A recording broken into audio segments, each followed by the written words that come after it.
¿Siguiente? Sí. Nosotros. ¿Por qué lo haces? Por mis hijos. Pero señor González. Te quiero. No me toques.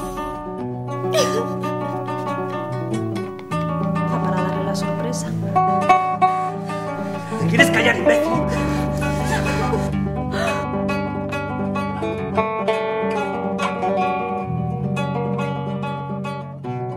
Rosas rotas, un cortometraje de Aleix Masferrer López.